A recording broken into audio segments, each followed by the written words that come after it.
কারীমকে তারা এত ভালোবাসতেন, কোরআনে কারীমকে এত সম্মান তারা দিতেন, এত মর্যাদা দিতেন, কোরআন দিয়ে কথা বলার মতো তারা ক্ষমতা অর্জন করেছিলেন। জোরে কোন সুবহানাল্লাহ।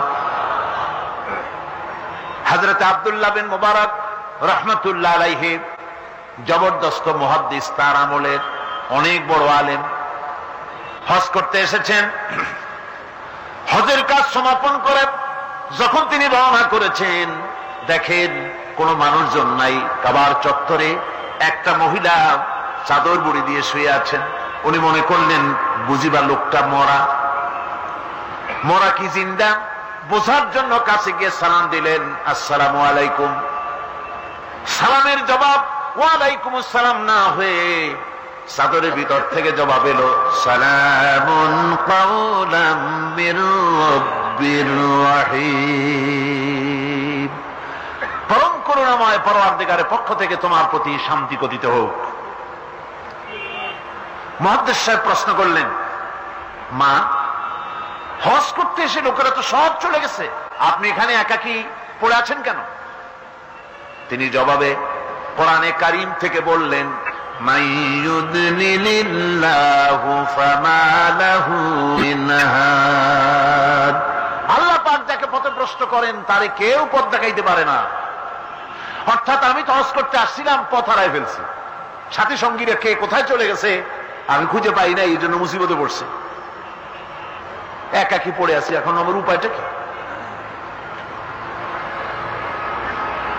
মুহাদ্দিস সাহেব বলছেন, মা, একাকিনী এই অবস্থায় কত সময় পড়ে আছেন?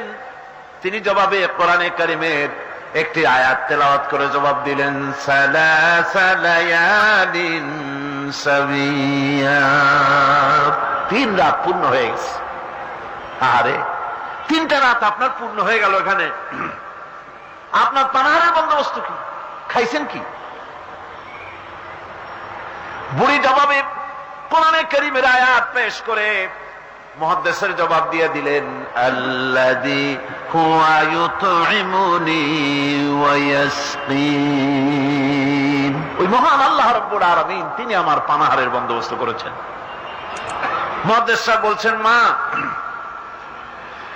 আমার কাছে কিছু খাবার আছে, আপনি দয়া করে এই খাবারটুকুন গ্রহণ করুন। বুড়ি তখন কোরআনে কারীমের একটি আয়াত পাঠ করে এই প্রস্তাবকে ডিনাই করলেন। বুড়ি পড়লেন, সুম্মা আতিম্মুস সিয়ামা ইলাল লাইল। তোমাদের রোজাকে সন্ধ্যা পর্যন্ত পূর্ণ করো। এর দ্বারা বুড়ি প্রমাণ করলেন, আমি তো রোজা রাখছি, কাজী সন্ধ্যা আসার আগে তো কিছু খাইতে পারবো না। মুহাদ্দিস সাহেব বলছেন, বুড়িমা,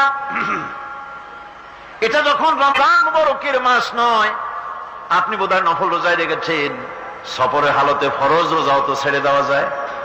আপনি কি খাইছেন না খাইছেন, আপনি আমার এই খাবারগুলি খান, রোজা ভাঙলে অসুবিধা হবে না? নফল রোজা ভাঙলে অসুবিধা কি? বুড়ি জবাবে বলছেন, وَأَن تَصُومُوا خَيْرٌ لَكُمْ إِن كُنتُمْ تَعْلَمُونَ। যদি তুমি নফল রোজা রাখো তা তো তোমার জন্যই কল্যাণকর, সুতরাং আমি নফল রোজা রাখছি, সেটা আমার জন্য কল্যাণকর, তোমার কথা মতো আমি খাবো নাকি? মুহাদ্দিস সাহেব বলছেন, বুড়িমা, প্রত্যেক কথার জবাব কোরআন দিয়া দেন কেন, কারণটা কি? বুড়ি জবাবে বলছেন, কোরআনের আয়াত পাঠ করে জবাব দিচ্ছেন।